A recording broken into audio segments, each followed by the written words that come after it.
Hello friends. मेरा नाम अब्बास सुनेल वाला है।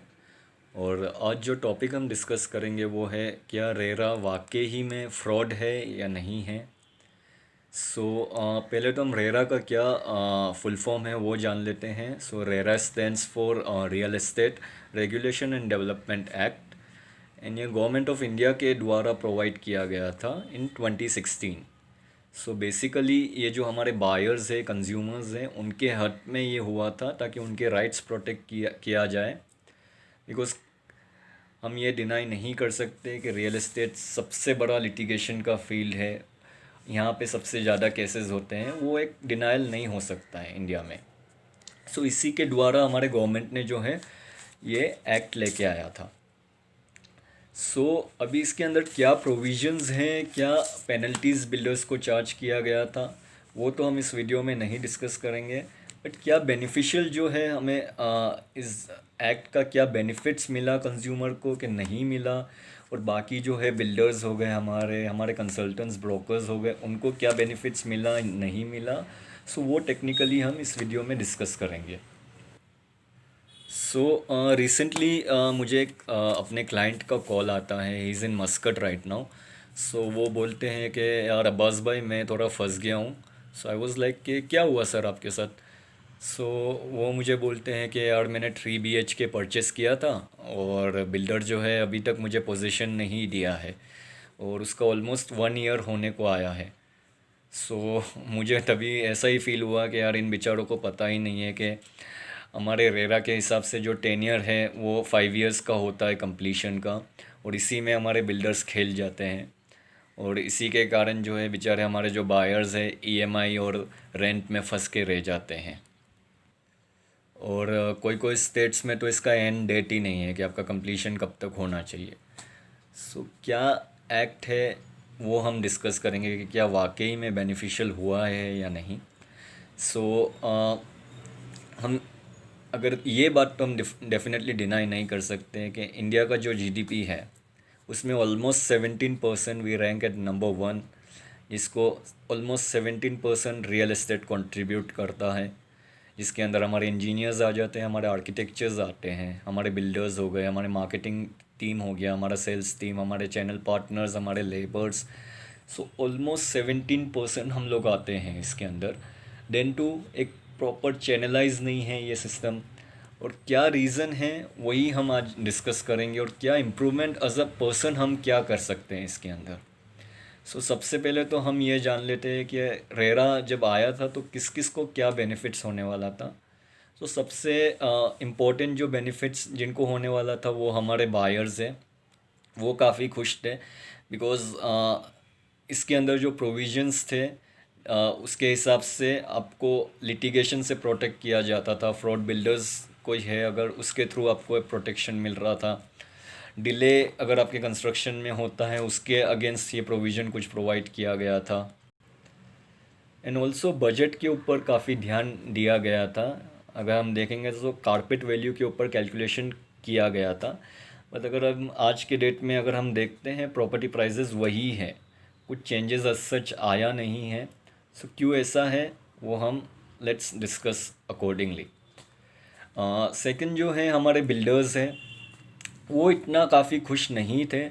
द रीज़न वॉज क्योंकि काफ़ी पेनल्टीज़ चार्ज किया गया था और काफ़ी रिस्ट्रिक्शंस उनको दिया गया था रेरा आईडी हासिल करने के लिए। कुछ बिल्डर्स काफ़ी खुश थे जो जेन्युइन बिल्डर्स थे, बिकॉज उनको लगा कि अब चलो अच्छा है कि गुडविल इम्प्रूव होगा हमारा और एक प्रॉपर चैनलाइज हो जाएगा ये मार्केट, जो कि आई डोंट थिंक कि हुआ है एज सच। और अगर आपको पता होगा इसके पहले जीएसटी आया था, तो जीएसटी में जो है हमारे बिल्डर्स को रिबेट नहीं मिला था, तो उनका भी काफ़ी उनको गुस्सा था। They were not that happy with the government policy of this. तीसरे नंबर पे जो आते हैं हमारे कंसल्टेंट आते हैं, हमारे ब्रोकर्स जो हो गए, वो काफ़ी खुश थे, बिकॉज़ वो डेफिनेटली कुछ ऐसा स्टेप्स चाहते थे कि एक प्रॉपर चैनलाइज हो जाए। क्योंकि यहाँ पे अगर हम देखेंगे एक वॉचमैन से लेके एक हाउसवाइफ सभी लोग रियल एस्टेट में करने लगे हैं, जबकि उनको रियल एस्टेट का बिल्कुल नॉलेज नहीं है। और यह भी वो लोग नहीं जानते कि गलती से भी अगर आपने कुछ गलत कर दिया क्लाइंट के साथ, और अगर वो नॉलेजेबल बंदा निकला, वो आपके ऊपर कंपनसेशन का क्लेम भी कर सकता है। वो बोलते हैं ना, जिनको जो काम आता है उसको वही काम करना चाहिए। सो इट्स बेटर कि आप थोड़ा सा इसमें अवेयर रहे, बिकॉज जितना अच्छा दिखता है उतना ही ट्रिकी भी है ये फील्ड। सो मेरा खुद का पर्सनल व्यू यही था कि यार गवर्नमेंट अगर ऐसा कुछ पॉलिसी लेके आ रहा था जिसमें कंसल्टेंट को रेरा आईडी की ज़रूरत थी, तो उनको कुछ एग्ज़ामिनेशन रखना था, या कुछ 2 साल का कुछ रखना था, फिर से रिन्यूअल होना चाहिए था, तो जिसमें एक प्रॉपर चैनलिंग हुआ जाता। बट वो कुछ सच हुआ नहीं। आपको अगर रेरा आईडी चाहिए तो आपको सिर्फ एक लेटर हेड सबमिट करना था और 10,000 रुपये उनको सबमिट करना था, जिससे आप एक जो है रेरा आईडी आपके नाम पे आ जाता है, जिससे आप एक प्रॉपर रजिस्टर्ड कंसल्टेंट बोले जाएंगे। तो वो एक क्या ऑथेंटिक रहा, आपने किस वे में चैनलाइज किया। सो आई डोंट नो क्या दिमाग में चल रहा था हमारे गवर्नमेंट के उस टाइम पे, आई डोंट नो। सो अगर हम अब्रॉड्स में देखेंगे, सो वहाँ पे एक प्रॉपर चैनलिंग सर्विसिंग का सिस्टम है। अगर कोई प्रॉपर्टी फाइनलाइज करना है, सो आपको एक रजिस्टर्ड एजेंट के थ्रू ही जाना होता है। जैसे हमारे इंडियाज़ में चार्टर्ड अकाउंटेंट के लिए एक प्रॉपर सर्विसिंग है। अगर आपको ऑडिट फाइल करना है, you have to go through a CA. अगर आपको कोई केस फाइल करना है, you have to go through a lawyer. तो फिर हमारे इसमें क्यों नहीं, जबकि ये सबसे लिटिगेशन वाला प्रोफेशन है।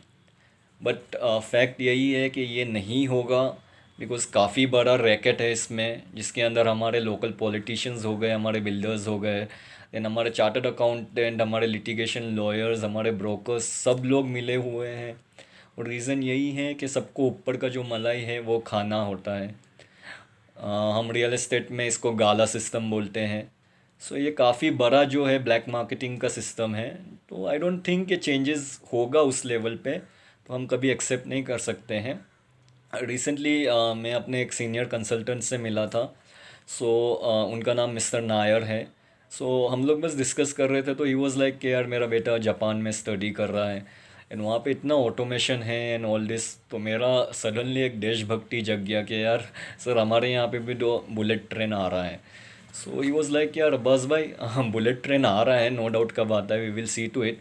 और आपने कभी एक बात नोटिस किया है कि हमारे यहाँ पे जो टिकटिंग सिस्टम्स हैं वो क्यों ऑटोमेशन नहीं होते हैं? जाने दो ट्रेन का तो, but at least the ticketing system should be automated. तो कोई विदाउट टिकट चलेगा ही नहीं, और वो प्रॉब्लम ही नहीं आएगा, और गवर्नमेंट के फंड्स में पैसा जाएगा। बट अगर ऐसा करेंगे तो जो विदाउट टिकट जो जाते हैं, उनसे जो ऊपर का मलाई लिया जाता है, जो पैसा है, वो कैसे हमारे टीसीस को मिलेगा, और वो सुपरवाइज़र तक कैसे वो पैसा पहुंचेगा?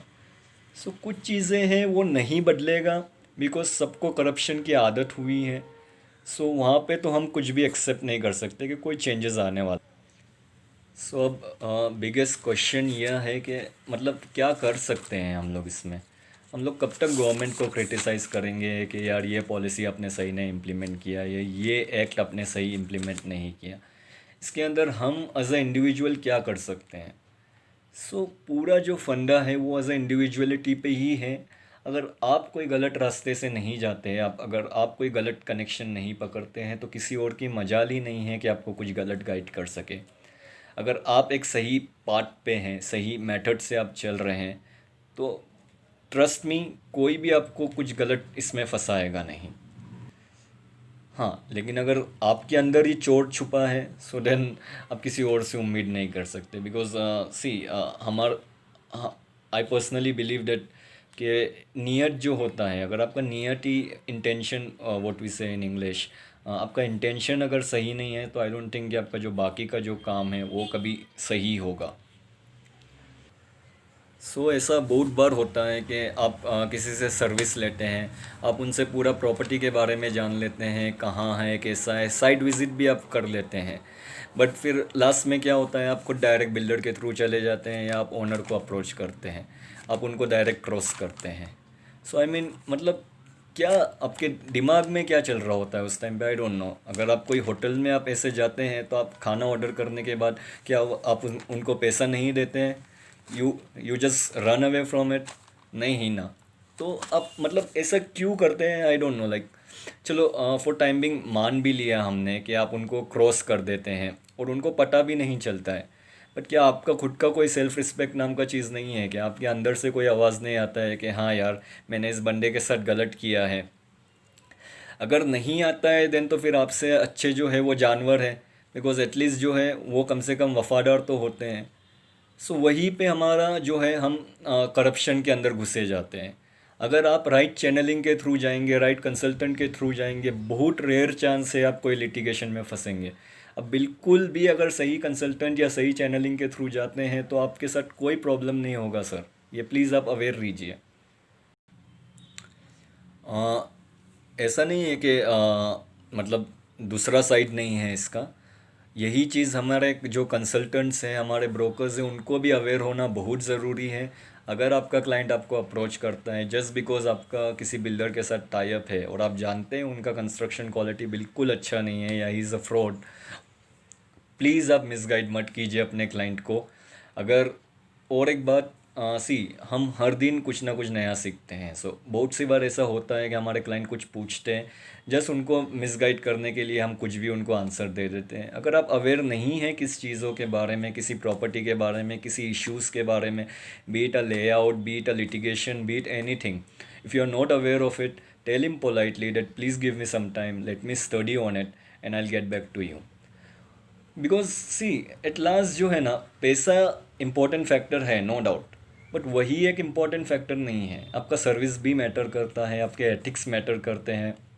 बिकॉज अगर ऐसा होता ना तो आज के डेट में हम जो है डॉक्टर एपीजे अब्दुल कलाम या फिर हमारे महात्मा गांधी जी, उनको हम आइडियलाइज नहीं करते थे। अगर आपने कभी पारसी कम्युनिटी को आपने ऑब्जर्व किया होगा ना, उनमें एक ही अच्छा खासियत है कि they will always follow a right path. वो लोग कभी भी ऐसा चीटिंग में बिलीव नहीं करेंगे। और वही एक रीज़न है कि पैसा आज के डेट में उनके पीछे भागता है, वो पैसों के पीछे नहीं भागते हैं। सो गाइज, हम लोग अभी कंक्लूजन पे आते हैं। इसका जो वीडियो का जो मेन मकसद था, क्या रेरा वाकई ही में फ़्रॉड है? So RERA is not a fraud, but वही है कि जो सिस्टम है हमारा वो फ्रॉड है। अगर आप एक राइट चैनलिंग के थ्रू जाएंगे ना तो वो सामने वाला कुछ नहीं कर पाएगा।